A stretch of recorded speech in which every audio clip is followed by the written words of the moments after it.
A day in my life ko no ako. Ay, grabe, sobrang aga ko gumising ngayon pero late na rin ako natulog kagabi.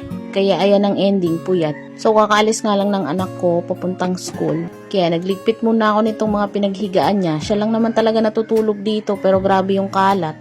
Gagawa nga ako ng content mamaya kaya ayoko ng kalat, nako. Naiinis ako pag maraming kalat, hindi ako makapag-isip ng maayos na i-content ko. Pag ganitong maraming kalat, kaya nililigpit ko muna talaga siya.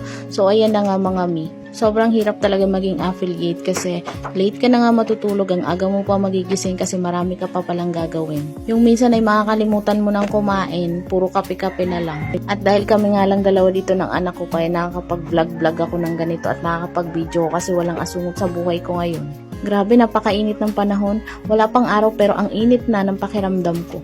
Paniligpit na naman ako nitong mga tong gamit na to tapos pag uwi na naman ng isa dyan. Nako, sobrang kalat na naman. Bala ko nga maglaba mamaya pero ewan ko kung matutuloy ba.